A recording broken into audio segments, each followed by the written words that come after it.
اعوذ باللہ من الشیطان الرجیم بسم اللہ الرحمن الرحیم فاصبر علی ما یقولون۔ یہ آیات جو اب آ رہی ہیں ان کی بڑی مشابہت ہے سورہ ہجر کی آخری جو 15 آیات تھی ان کے ساتھ۔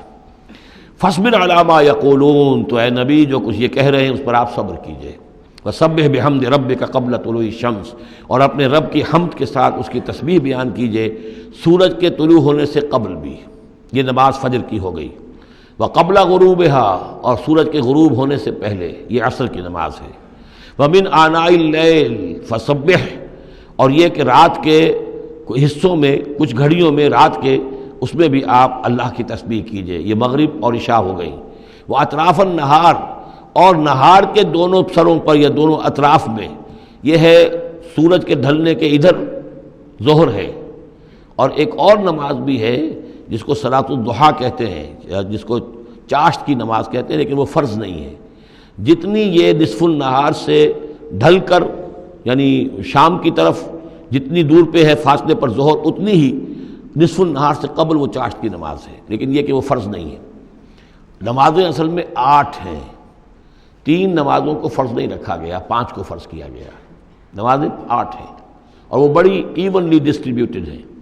یوں سمجھیے کہ ہر گھڑی میں تقریباً 3 گھنٹے کے وقفے سے ایک نماز ہے، لیکن اللہ تعالیٰ کی حکمت یہ ہوئی کہ ان میں سے 3 نمازوں کو اس نے اس طریقے سے نفلی کر دیا ہے تاکہ ایک وقفہ مل جائے طویل، ظہر یعنی فجر سے ظہر تک، کہ اس میں پھر کوئی بریک نہ ہو، اور جو لوگ اپنی معاش کی جد و جہد کے اندر لگے رہتے ہیں وہ اپنی معاش کی جد و جہد کو ان انٹرپٹڈ جو ہے پرسو کر سکیں۔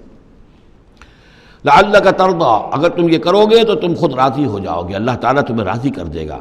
ولا تمدن عینیک الی ما متعنا بہ ازواجا منہم، جو کہ تو یہی الفاظ سورہ ہجر میں آئے تھے، اور آپ کی آنکھیں، آپ کی نگاہیں نہ اٹھیں ان چیزوں کی طرف جو ہم نے ان لوگوں کو دی ہوئی ہیں دنیا کے متاع میں سے، ساز و سامان، اس کی چمک دمک۔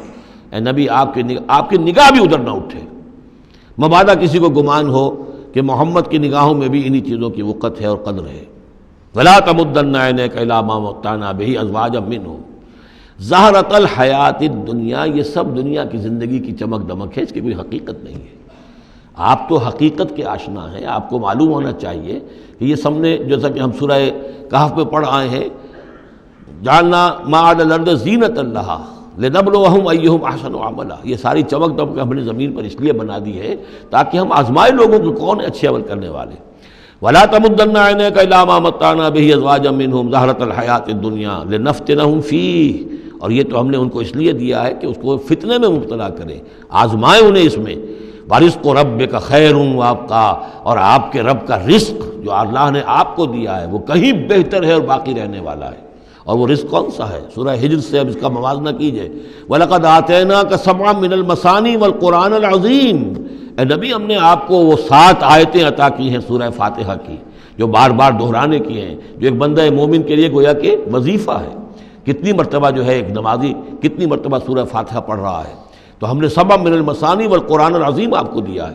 یہ جو روحانی غذا ہم نے آپ کو دی ہے یہ کہیں زیادہ قیمتی ہے، کہیں زیادہ عمدہ ہے، کہیں زیادہ باقی رہنے والی ہے۔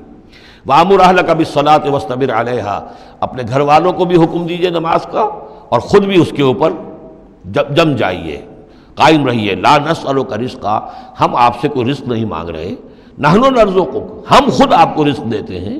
والعاقبۃ للتقویٰ، اور عاقبت جو ہے اصل میں بہتر ہے انہی کے لیے کہ جو پرہیزگاری کی روش اختیار کریں۔ وقالوا لولا یاتینا بآیۃ من ربہ، اور وہ کہتے ہیں ان کے پاس تو ایک ہی مرغی کی ایک ہی ٹانگ ہے، کہ وہ کہتے ہیں کیوں نہیں ان کے پاس آئی کوئی نشانی، کوئی حصی معجزہ ان کے رب کی طرف سے۔ اولم تاتہم بینۃ ما فی الصحف الاولیٰ، کیا ان کے پاس آ نہیں چکی ہے وہ روشن نشانیاں کہ جو پچھلی صحیفوں میں تھیں؟ پچھلے صحیفوں کی تعلیمات بھی اس قرآن میں آ گئیں، پچھلی صحیفوں کے اندر جو پیشن گوئیاں تھیں ان کا مصداق بن کر یہ قرآن آ گیا، تو کیا یہ نشانی ان کے لیے کافی نہیں ہے؟ صحف اولیٰ، اس سے پہلے جو صحیفے ہم نے بھیجے تھے ان کے اندر جو پیشن گوئیاں تھیں ان کا مصداق سامنے آ گیا، اور یہ کہ اس کی جو واضح تعلیمات تھیں وہ پھر اس کتاب میں ہم نے اتار دی ہیں، تو کیا ان کی ہدایت کے لیے کافی نہیں ہے؟ وَلَوْ أَنَّا أَهْلَكْنَاهُمْ بِعَذَابٍ مِّن قَبْلِهِ، اور اگر ہم نے اس قرآن کو نازل کرنے سے پہلے ہی ان پر کوئی عذاب بھیج دیا ہوتا، لَقَالُوا، تو یہ لازماً کہتے رَبَّنَا لَوْلَا أَرْسَلْتَ إِلَيْنَا رَسُولًا، پروردگار تو نے ہماری طرف رسول کیوں نہیں بھیجا؟ یہ ہم سورہ بنی اسرائیل میں پڑھ آئے ہیں، وما كنا معذبین حتی نبعث رسولا، ہم نہیں وہ عذاب ہلاکت بھیجتے کسی قوم کے اوپر، کبھی نہیں ہم نے بھیجا جب تک کہ پہلے ایک رسول کی بعثت نہ ہو جائے، اور رسول جو ہے حق کو واضح طور پر بیان نہ کر دے، حق کا احقاق اور باطل کا ابطال، اس کو کما حق جو ہے یہ دونوں کام کر دے، پھر بھی قوم اڑی رہے کفر پر، شرک پر، گمراہی پر، تو پھر وہ مستحق ہوتی ہے کہ عذاب ہلاکت ہو، عذاب استحصال ہو، نسیہ منسیہ کر دی جائے۔ اور اگر ہم نے ان پر بھیج دیا ہوتا عذاب، ہلاک کر دیتے ہم ان کو عذاب کے ذریعے سے اس کتاب کے نازل ہونے سے قبل، لقالو، تو یہ کہتے ربنا لولا ارسلت الینا رسولا، پروردگار تو نے ہماری طرف رسول کیوں نہ مبعوث فرمایا، فنتبع آیاتک، تو ہم تو تیری آیات کی پیروی کرتے، من قبل ان نذل ونخزى، اس سے پہلے کہ ہمیں یہ رسوائی اور یہ ذلت جو ہے اس کا سامنا ہوتا۔